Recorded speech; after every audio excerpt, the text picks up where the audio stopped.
الحمد لله رب العالمين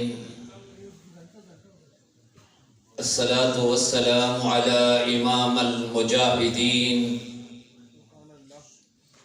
وعلى آله الطيبين الطاهرين الساجدين الراكعين وأصحابه أجمعين خصوصا على خلفاء الراشدين أشهد أن لا إله إلا الله وحده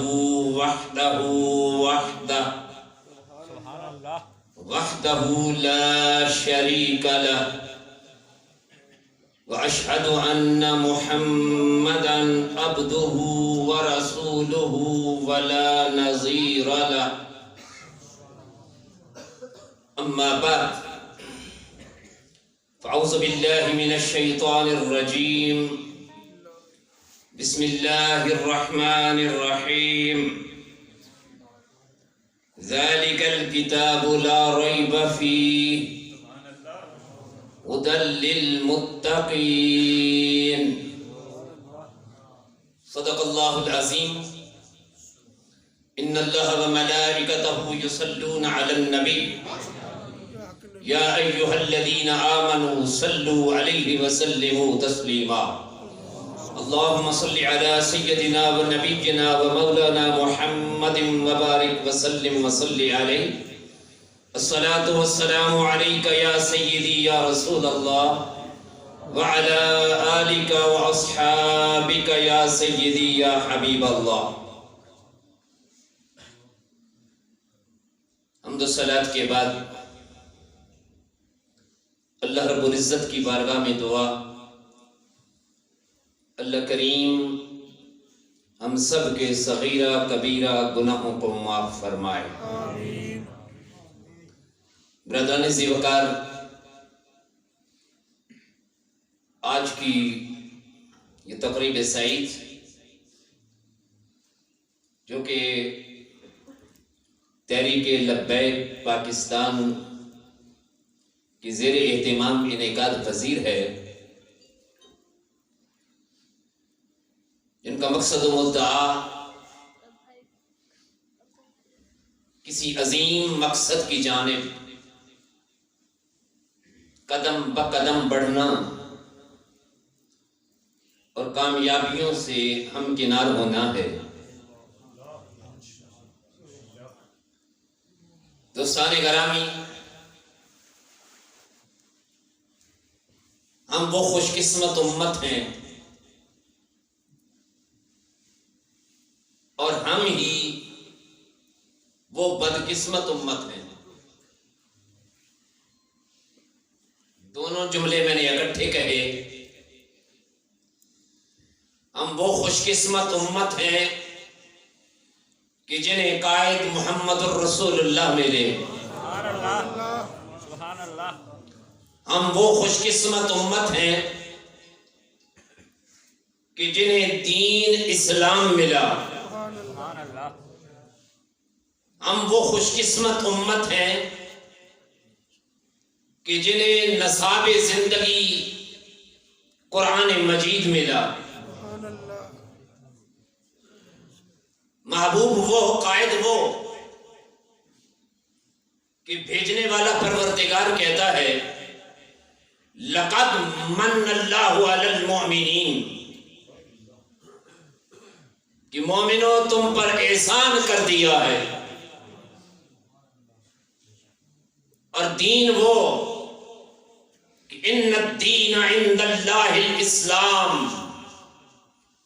اور اللہ کے نزدیک اگر کوئی نظام حیات ہے، اگر کوئی قانون ہے، دستور ہے، تو وہ صرف اسلام ہے. اور اس پوری کائنات کی ہر چیز کو محیط کیے ہوئے، ہر چیز کا درس دینے والی، جس کے اندر یہ ساری چیزیں موجود ہیں، وہ لا اصغر من ذالک ولا اکبر، الا فی کتاب مبین، نہ کوئی چھوٹی چیز چھوڑی ہے نہ کوئی بڑی چیز ہے، مگر ہر چیز کا ذکر اس کتاب کے اندر کر دیا ہے۔ ہم اتنے خوش قسمت ہیں اور اتنے بدقسمت ہیں کہ مصطفیٰ جیسا قائد ہو پھر ہم غیروں کے در پہ جھکتے نظر آئیں، اسلام جیسا دین ہو اور غیروں کے سامنے جھولیاں پھیلاتے نظر آئیں، کسی اور ازم کی تلاش میں نکلیں، کبھی سوشلزم کو آزمائیں، کبھی کمیونزم کو آزمائیں، کبھی جمہوریت کو آزمائیں، کبھی ڈکٹیٹرشپ کو آزمائیں۔ رب نے وہ دین دیا تھا جسے کوئی آزمانے کی ضرورت نہیں تھی، آنکھیں بند کر کے لبیک کہہ دو، زندگی کامیاب ہو جائے گی۔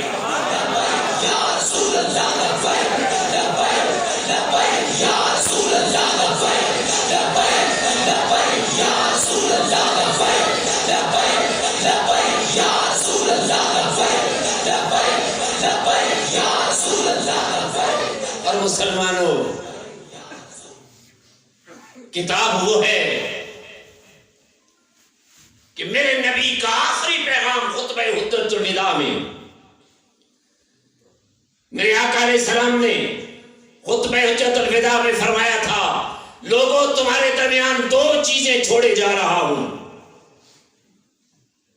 جب تک تھامے رکھو گے کامیاب رہو گے، جب انہیں چھوڑ دو گے پھر تمہارا مقدر دنیا کے سامنے رسوائی ہوگا۔ فرمائے کتاب اللہ اور ایک میری سنت ہے، ایک قرآن چھوڑے جا رہا ہوں، کتاب اللہ چھوڑے جا رہا ہوں، اور جہاں سے سمجھ نہ آئے اس کی تفسیر اپنی سنت چھوڑے جا رہا ہوں۔ اس کتاب اللہ سے پوچھ لینا، تمہاری زندگیاں کامیابی کی طرف چلی جائیں گی، اور دنیا کی واحد کتاب ہے۔ خطاب عاصم بھائی کریں گے، میں نے استقبالیہ باتیں کرنی ہیں۔ دنیا کی واحد کتاب ہے، کسی کتاب کا مصنف اپنی کتاب لکھنے کے بعد یہ نہیں کہہ سکتا کہ میری کتاب میں کوئی غلطی نہیں ہے، اور چیلنج نہیں کر سکتا کہ جیسی کتاب میری ہے ایسی کوئی اور کتاب لے کے تو آؤ۔ واحد کتاب ہے مسلمانوں قرآن، جو پہلی آیت میں کہتا ہے ذالک الکتاب لا ریب فیہ۔ اور قاری قرآن، اس کتاب کو پڑھنے والے یہ سوچ لینا، پڑھ تو رہا ہے، اس کے اندر ذرہ بھی کسی بات پر شک نہ کرنا۔ الف لام میم ویسے تو حروف مقطعات ہیں، اس کا حقیقی معنی اللہ جانتا ہے یا اللہ کا رسول جانتا ہے، مگر علماء نے پھر بھی جو توجیحات کی ہے، کہتے ہیں الف سے مراد اللہ، لام سے مراد جبریل امین ہے، اور میم سے مراد ذات محمد الرسول اللہ ہے۔ میں شک ہو کیسے سکتا ہے کہ الف سے مراد اللہ، یہ وہ کتاب ہے جسے بھیجنے والا اللہ ہے، اسے لانے والا جبریل امین ہے، اور جن کے قلب اثر پہ آئی وہ محمد الرسول اللہ ہے۔ فرمایا اس کتاب کے اندر ذرہ برابر بھی شک نہیں ہے، اور یہ قرآن چیلنج کر کے کہتا ہے فَأْتُوا بِسُورَةٍ مِّن مِّثْلِهِ وَادْعُوا شُهَدَاءَكُم مِّن دُونِ اللَّهِ إِن كُنتُمْ صَادِقِينَ۔ اور پورا قرآن تو بہت بڑی بات ہے، کس کی مجال ہے؟ جو سب سے چھوٹی سورت ہے، سورہ کوثر ہے، جو کوثر ہم نے اپنے یار کی شان میں نازل کی ہے۔ اپنے محبوبوں کے قصیدے بیان کرتے ہو، شاعری کرتے ہو، اور اپنے محبوبہ کی باتیں کرتے ہو۔ میں نے بھی سورہ کوثر میں یار کا ذکر کیا ہے، ذرا کوثر جیسی سورت تو بنا کے لے آؤ۔ وَادْعُوا شُهَدَاءَكُم مِّن دُونِ اللَّهِ إِن كُنتُمْ صَادِقِينَ۔ ایک کو چیلنج نہیں کرتا، کسی ایک قبیلے کو چیلنج نہیں کرتا. دور مصطفیٰ سے لے کر قیامت تک پوری انسانیت کو چیلنج ہے کہ سارے جمع ہو جاؤ. ایٹم کا سینہ چاک کرنے والوں، آسمان کی بلندیوں کو چھونے والوں، چاند پہ قدم رکھنے والوں، آؤ ذرا میری ایک صورت جیسی ایک صورت تو بنا کے لاؤ. فرمایا فَإِن لَمْ تَفْعَلُوا وَلَن تَفْعَلُوا، اگر ایسا نہ کر سکو گے. پھر چیلنج کیا، ہمارا چیلنج ہے ایٹم کا سینہ چاک کرو گے، سمندر کی گہرائیوں تک پہنچو گے، بلندیوں کو کراس کرو گے، مریخ و مشتری تک پہنچو گے، لیکن اس قرآن جیسی کتاب کبھی نہ لا سکو گے. اس جیسا قرآن کبھی نہ بنا سکو گے، اس کی صورت جیسی صورت نہ بنا سکو گے. اب میں جس بات کی طرف اپنی اور آپ کی توجہ دلانا چاہتا ہوں، یارو وہ کتاب ہو جو رب نے بھیجی ہے، وہ کتاب ہو جو جبریل لے کے آئے ہیں، اور وہ کتاب ہو جو مصطفیٰ کے قلب منیر پر نازل ہوئی ہے. ارے وہ کتاب لیبارٹریوں میں، وہ کتاب ریسرچ سینٹرز میں، وہ کتاب سب سے پہلے سب سے زیادہ گہرائی کے اندر پڑھنے کی ضرورت تھی. مسلمانہ جب سے اچھے لحاف میں لپیٹ کر الماریوں کے اوپر سجا دیا ہے اور پڑھنے کے لیے غیروں کی کتابیں اٹھا لی ہے. لینن اچھا لگا ہے، مسولینی اچھا لگا ہے، دنیا کے آتھر اچھے لگے ہیں، شیکسپیئر کو پڑھنا اچھا لگا ہے. تم ادھر لگ گئے، قرآن کو سنبھال کے رکھ دیا. بابا مرے گا تو جمعرات والے دن پڑھیں گے. لوگوں یہ قرآن ختم کی کتاب نہیں ہے، یہ قرآن فقط ایصال ثواب کی کتاب نہیں ہے، یہ قرآن انقلاب کی کتاب ہے. یہ قرآن کتاب انقلاب ہے. اگر انقلاب لانا چاہتے ہو اپنے سینوں میں، اگر انقلاب لانا چاہتے ہو اپنے محلوں میں، اگر انقلاب لانا چاہتے ہو اپنی ریاست کے اندر، اور اگر انقلاب لانا چاہتے ہو پوری دنیا کے اندر، تو اس قرآن سے رشتہ جوڑنا پڑے گا، اس کتاب سے تعلق مضبوط کرنا پڑے گا. مسلمانوں قرآن کو پڑھیں. ہم نے قرآن کو چھوڑا ہے، بنیادی چیز کو چھوڑا ہے. ہمیں اور چیزوں کی طرف کیوں راغب کیا جا رہا ہے؟ ہماری حکومتوں سے آواز کیوں آ رہی ہے کہ صوفیزم کو فروغ دیا جائے، صوفیزم کو، قوالی کو فروغ دیا جائے. ہماری گورنمنٹ آف پنجاب نے بھی صوفیزم کی طرف لوگوں کو مائل کرنے کے لیے زیادہ کوشش شروع کر دی، اس لیے کہ یہ تسبیح پکڑے، حجرے میں بیٹھے، آنکھیں بند کر کے بس اللہ کرتے رہیں. ہمیں کیا فرق پڑے گا، ہم چندے دیتے رہیں گے، اپنا کام کرتے رہیں گے، یہ اندر بیٹھیں گے. میں نے کہا نہیں، میرے مصطفیٰ نے پیغام دیا تھا لوگوں قرآن اٹھا لینا، قرآن سے نظام حیات لینا. اور حضرت سیدنا فاروق اعظم رضی اللہ تعالیٰ عنہ ایک دن ہاتھ میں گچھڑی پکڑی ہوئی تھی، کچھ کاغذ تھے. میرے آقا کریم علیہ السلام نے پوچھا عمر کیا ہے ہاتھ میں؟ یا رسول اللہ آپ کے قلب منیر پر اترنے والا قرآن ہے. میرے مصطفیٰ کے چہرے کا رنگ متغیر ہو گیا. فرمایا عمر کیا وجہ ہے کہ تیرے ہاتھ میں قرآن تو نظر آ رہا ہے مگر تلوار نظر نہیں آ رہی. بات تب تک نہیں بنے گی، ادھر قرآن سے پیغام لینا، ادھر تلوار سے دنیا میں نافذ کر دینا، ادھر سے دنیا کے اندر اس کو نافذ کرنا. مسلمانوں قرآن پڑھنا ہوگا، قرآن کا مطالعہ کرنا ہوگا. خصوصاً ہم اہل سنت کو قرآن کی طرف توجہ دینی ہوگی. قرآن ہمارے گھروں سے نکلتا جا رہا ہے، قرآن ہمارے ذہنوں سے نکلتا جا رہا ہے. ہمیں صرف اتنا بتایا جا رہا ہے کہ قرآن بس ختم کر لیا کرو. میں نے اتنے ختم کر لیے، میں نے اتنے ختم کر لیے ہیں، میں نے اتنا پڑھ لیا ہے. اور پڑھا بھی کیسا ہے؟ پنجابی میں پڑھ لیا ہے، سیدھے اعراب بھی ادا کرنے نہیں آتے، سیدھے کلمات کہنے نہیں آتے. اور اس طرح نہیں پڑھنا. قرآن سمندر ہے، اس کی ہر آیت سمندر ہے، اس سمندر میں غوطہ زن ہو جانا ہے، اس کی گہرائیوں میں چلا جانا ہے. افلا یتدبرون، اور تم تدبر کیوں نہیں کرتے قرآن میں؟ افلا یتفکرون، تم اس قرآن میں غور و فکر کیوں نہیں کرتے؟ وہ کیا تھے مصطفیٰ کریم کے صحابہ؟ کہتے ہیں کہ میرے اونٹ کی رسی گم ہو جائے میں گھر والوں سے نہیں پوچھتا، قرآن سے پوچھتا ہوں، قرآن مجھے بتا دیتا ہے وہ کیا تھے کہ ابو بکر صدیق کا دور اور جناب فاروق اعظم کا دور، یہ 24 لاکھ مربع میل کو فتح کر لیا۔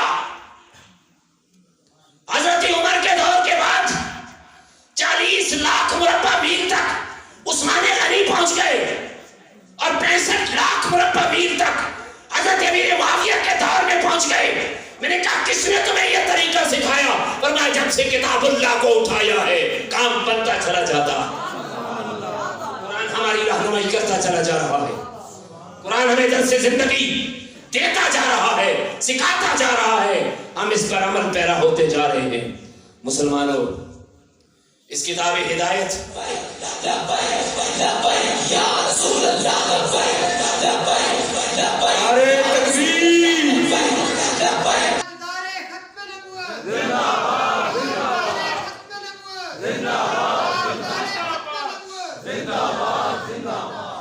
ذالک الکتاب لا ریب فیہ، اس کتاب میں کوئی شک نہیں ہے۔ جب اس میں شک نہیں ہے تو مسلمانوں پھر یہ سینے میں کیوں نہیں، پھر یہ مطالعے میں کیوں نہیں، پھر یہ ریسرچ میں کیوں نہیں ہے، پھر اولین ترجیح یہ کیوں نہیں ہے؟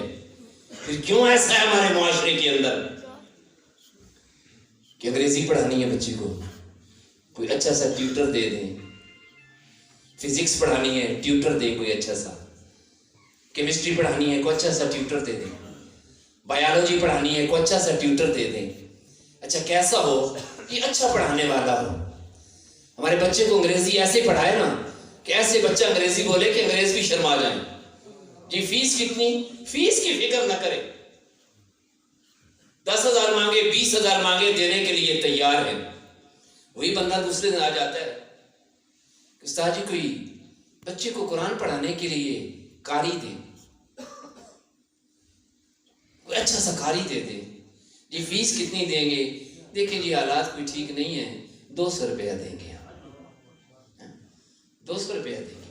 ترجیحات میں نہیں رہا قرآن، ثانوی حیثیت دے دی ہم نے کتاب اللہ کو، اور ترجیح دے دی غیروں کی زبان کو۔ جب سے اس کو ترجیح دی ہے کہ پہلے ہم نے بچے کو انگریز بنانا ہے، کدھر گئی وہ ماں کہ جو بچے کو لے کے جاتی ہے تو اپنے استاد سے کہتے ہیں 16واں سپارہ پڑھائے، 15 کون پڑھے گا؟ جی 15 میری امی حافظہ تھی، چکی پیستے پڑھتی تھی، میں نے تو سارے یاد کر لیے ہیں۔ ترجیحات نہیں ہے قرآن پاک۔ غوث اعظم کی 11ویں کھاتے ہیں، غوث اعظم کی باتیں کرتے ہیں۔ غوث اعظم کون ہے؟ ابھی تھوڑا سا ہوئی سمالہ ماں نے صدری میں دینار سی دیے، فرمایا بیٹا جا بغداد میں اللہ کا قرآن پڑھ، اللہ کا دین سیکھ۔ تب یہ مقام و مرتبہ ملا ہے۔ مسلمانوں اپنی اولادوں کو ترجیح دینی ہوگی قرآن، کہ پہلے قرآن پڑھے گا، انگریزی نہ پڑھی تو خیر ہے، فزکس نہ پڑھی تو خیر ہے، کیمسٹری نہ پڑھی تو خیر ہے، پہلے قرآن پڑھانا ہے، پہلے قرآن سمجھانا ہے، پہلے قرآن بتانا ہے، تب تک بات نہیں بنے گی۔ اور انقلاب کے لیے قرآن کو اور قرآن والوں کو اہمیت دینی ہوگی۔ کیوں بچہ انگریزی کی طرف جاتا ہے؟ جی میں کمپیوٹر رکھوں گا فلاں جاب مل جائے گی، میں فزکس پڑھوں گا فلاں جاب مل جائے گی، میں اکنامکس پڑھوں گا فلاں جاب مل جائے گی، اور میں قرآن کا حافظ بنوں گا تو مجھے کیا ملے گا؟ محلے کا منحوس ترین آدمی جو کمیٹی کا صدر ہوگا، اس کے گھر میں کام بھی مجھے کرنے پڑیں گے، اور اس کی اجازت سے اور اس کے اختیارات پر مجھے مسجد میں آنا اور جانا بھی ہوگا۔ اس کی وجہ یہ کہ ہمیں یہ ترجیحات میں نہیں، کہ ہم نے ائمہ مساجد کو اہمیت نہیں دی ہے۔ اور امام مسجد کا کون ہے؟ کس کا وارث ہے؟ یہ مصلی تو رسول اللہ کا ہے، اور رسول اللہ نے سب سے پہلا امام کس کو بنایا؟ جس کا آج کا تذکرہ کر رہے ہیں کہ مرو ابا بکر یصلی بالناس، اور میرے ابو بکر کو کہو بکر جا میرا مصلی سنبھال لے، میرے مصلی کی امامت کا وارث تو ہے، مصلی سنبھال، میری امت کی امامت کرا۔ اور پھر اسی مصلی پہ بیٹھنے والا تخت پہ بھی آیا ہے، اسی نے حکومت بھی سنبھالی ہے۔ مسلمانوں اپنے اماموں کی قدر کرنی ہوگی۔ جب تک کہتے ہیں نا ہم اپنی مسجدوں کو سجاتے ہیں اور اماموں کو رلاتے ہیں۔ ہم نے مسجد میں ٹائلیں منگوائی ہیں بڑی دور سے، 50 لاکھ روپیہ لگ گئے، ہم نے ٹائلیں لگا لی اور ٹائلیں کو آگ لگانی ہے۔ ہم نے نماز پڑھنی ہے۔ اصل بات تو یہ ہے کہ مسجد پرانی بھی ہوئی، سادی بھی ہوئی تو نماز ہو جائے گی، لیکن مزہ نماز کا تب آئے گا جب قرآن پڑھنے والا قرآن پڑھے گا تو سینوں میں اترتا چلا جائے گا۔ اپنی ترجیحات ائمہ مساجد کو دینی ہوگی۔ مسجد کا امام کسی کمیٹی کے تابع نہ ہو، بلکہ مسجد کا امام محلے کا سردار ہو، محلے کا سربراہ ہو، تب جا کے بات بنے گی جب ہم ان کو اہمیت دیں گے۔ اور کذالک الکتاب لا ریب فیہ، فرمایا ھدی للمتقین، اور یہ رہنمائی کرتا ہے متقیوں کی۔ یہاں متقیوں سے مراد بہت سارے معنی تقویٰ، لیکن میں یہاں سادہ سا معنی اس کا یوں لیتا ہوں، میں کہتا ہوں یہ ہدایت انہیں دیتا ہے جو اس میں غور و فکر کرتے ہیں، جو اس کو پڑھتے ہیں، جو کبھی کھولتے ہی نہیں ہیں، صرف تعویذ بنا کے گلے میں ڈالنا ہے تو پھر ہدایت تو نہیں ملے گی۔ ہدایت تب ملے گی جب اس کے اندر جاؤ گے، مطالعہ کرو گے، اس سے پوچھو گے، سوال کرو گے، جواب ملے گا۔ اللہ کی عزت کی قسم، ایک آیت لے لو، فزکس کا سوال پوچھو جواب دے گی، اسی آیت سے کیمسٹری کا جواب پوچھو جواب دے گی، اسی سے بیالوجی پوچھو جواب ملے گا، سائنس ملے گی، ٹیکنالوجی ملے گی، معیشت ملے گی، سیاست ملے گی، اسی سے سب کچھ ملے گا۔ اس لیے کہ میرے مولا علی فرماتے ہیں قرآن تو بہت بڑا ہے، قرآن میں سورہ فاتحہ یہ تو بہت بڑی ہے، اور سورہ فاتحہ سے پہلے بسم اللہ ہے، یہ تو بہت زیادہ ہے۔ بسم اللہ کی شروع میں با آتی ہے اور با بھی بہت بڑی ہے، اور میں با کے نیچے نقطہ ہے، اگر میں اس نقطے کی تفسیر لکھنے لگ جاؤں تو 80 اونٹ میری کتابوں کو نہ اٹھا سکے۔ ایک نقطے میں کائنات کے علوم اس کے اندر چھپے ہوئے ہیں۔ اور اگلی بات کہی کہ وہ ہدایت والے کون ہیں جن کو یہ ہدایت دیتا ہے، جن کو یہ قرآن ہدایت دیتا ہے۔ آخری جملے ھدی للمتقین الذین یؤمنون بالغیب، جو کسی ریسرچ میں نہیں چلے جاتے، نہیں جی کیسے ہو سکتا ہے، یہ کیسے ہو سکتا ہے، فرمایا یہ ایسے ہو سکتا ہے، ہمیں زبان مصطفیٰ پہ اتنا اعتماد ہے، جو مصطفیٰ نے کہہ دیا وہ سچ کہہ دیا ہے۔ اقبال نے، جرمنی کے فلسفیوں نے اقبال سے پوچھا تھا، اقبال تو خدا کو مانتا ہے؟ اقبال نے کہا الحمدللہ میں مانتا ہوں۔ انہوں نے کہا یار ہم نے دنیا کی کتابیں کھنگال ماری، ہم نے فلسفے کو دیکھا، دنیا کے علوم کو دیکھا، ہمیں خدا کہیں نہیں ملا، تو خدا کو کیسے مانتا ہے؟ اقبال نے جو جواب دیا مسلمانوں سینوں میں بٹھانے کے قابل ہے۔ اقبال نے فرمایا مجھے اس نے بتایا ہے جسے دشمن بھی صادق و امین کہا کرتے تھے، میں نے تو زبان محمد کو مانا ہے، اور میں الذین یؤمنون بالغیب ویقیمون الصلاۃ۔ اور دوسری نشانی یہ ایمان لانے کے بعد سوئے نہیں رہتے، پریکٹیکل عمل ان کے دنیا کے اندر چلے آتے ہیں۔ ایسا نہیں کرتے کہ رات کو ساری رات محفل کریں صبح نماز میں سوئے رہیں، جتنے آئے ہو فجر کی نماز میں بھی آنا۔ محفل نعت کا کٹ فائدہ نہیں ہوگا کہ اگر ساری رات کرتے رہے اور فجر کی نماز کے لیے تم سوئے رہے، اس لیے کہ نماز وہ ہے جس کے متعلق میرے آقا نے فرمایا نماز میری آنکھوں کی ٹھنڈک ہے۔ لوگوں نماز اس لیے پڑھو کہ جب تم نماز پڑھتے ہو تمہارے محبوب کی آنکھوں میں ٹھنڈ پڑ جاتی ہے، مصطفیٰ خوش ہو جاتے ہیں۔ فرمایا نماز پڑھتے، یاد رکھنا اگر انقلاب کی طرف بڑھنا ہے نمازی بننا پڑے گا، لوگوں کو نمازی بنانا پڑے گا۔ اور میں کہتا ہوں لوگ کہتے ہیں نا ووٹر بنو، میں یہی پارٹیوں کو کہا جا رہا ہے نا اپنے اپنے ووٹ بنو بھائی، ووٹر اختیار کرو۔ اور لبیک والوں میں کہوں گا لفظ ووٹر نہ کہو، لوگوں کو نمازی بناؤ، ووٹ خود مل جائے گا۔ لوگوں کو نمازوں کی طرف لاؤ، جب تک تبلیغی جماعت اسرائیل کے بارڈر پر گئی تو یہودیوں نے پوچھا اسرائیلی سپاہیوں نے کہ تمہاری فجر کی نماز میں کتنے بندے ہوتے ہیں اور تمہارے جمعے پر کتنے بندے ہوتے ہیں؟ انہوں نے کہا جی جمعے پہ تو بھری ہوتی ہے مسجد اور فجر کی نماز میں کبھی صف ہو جاتی ہے، کبھی 1.5 ہو جاتی ہے، کبھی 2 ہو جاتی ہے۔